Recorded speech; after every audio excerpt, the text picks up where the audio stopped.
Mindless mobility coaches everywhere love this drill. It looks fancy, it feels hard, but it's dumb. In this video, I'm going to show you why the hip internal rotation liftoff is useless and what you should do instead.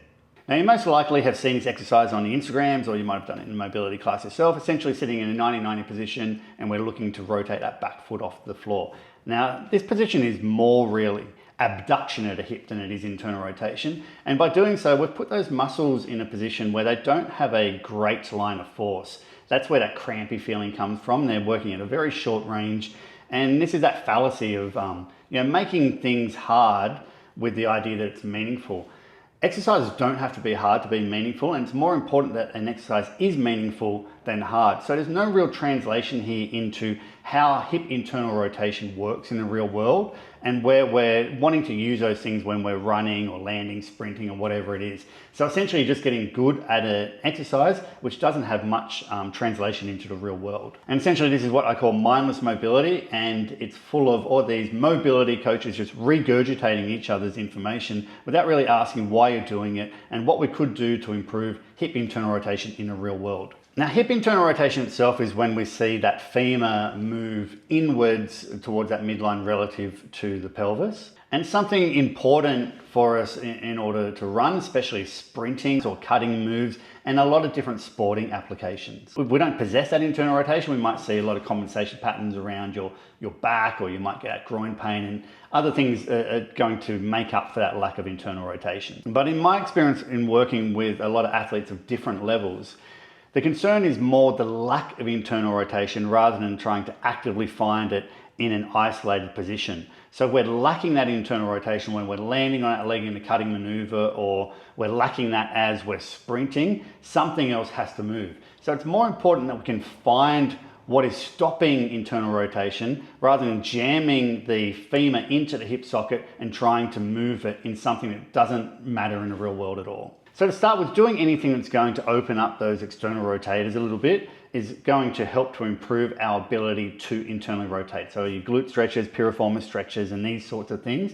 But this one here in particular is one that I like. So what we're doing is we're coming into a position where we're on one leg, and we're looking to roll the lifted leg towards the other leg. And you can see I'm leading with my hip here to increase that hip internal rotation.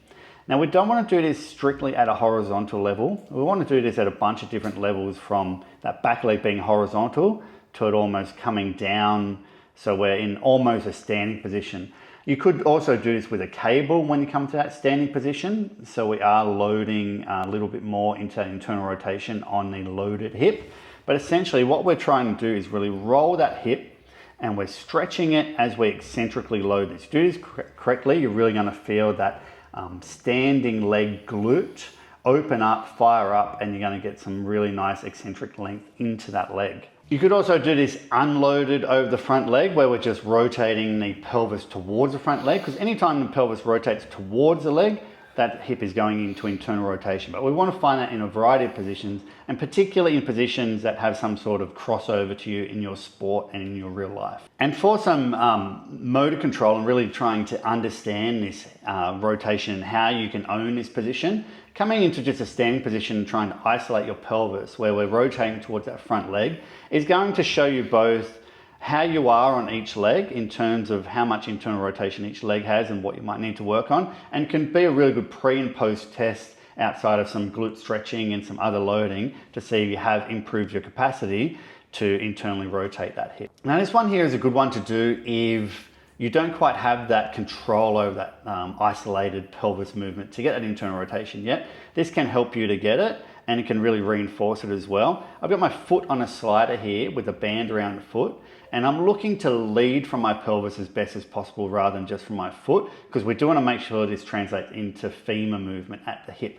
Two ways we can do this. One is with the foot actively pulling into internal rotation, and the other is to eccentrically load it where it is pulling the other direction and we're resisting that internal rotation. Okay, this one's a bit of a weird one to look at, and you're gonna have to really play with it a little bit. I'm in a lunge position, standing again, because we want that translation into some real world application.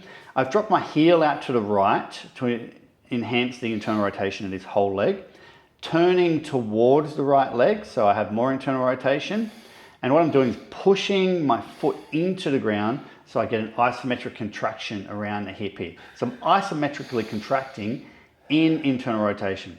What I want to do here is 3 reps starting at around 10 seconds with maybe a 10-30 second break in between, building up to maybe a 30-second contraction as hard as we can. And lastly, finding some sort of application to this in more explosive positions. So what I'm doing here is just jumping to the side, letting my body drop over the leg, so I'm increasing that internal rotation as I land, making sure that my body has the ability to handle this, and hopefully improving with some of the things that you've been doing in this video. So there you have it, a few ideas to hopefully get you started and stop you wasting so much time in these mindless mobility exercises like the hip internal rotation leg lift off. If you want to avoid more mindless mobility, please subscribe. If you would like to learn more about how we do these things in my 4-phase Stretch Yourself Strong system, you can grab my book, join my 30-day or 12-week program, or if you're a trainer or a therapist, jump on the certified programs themselves. Hope to see you in the next one. Any questions, please ask. See you then.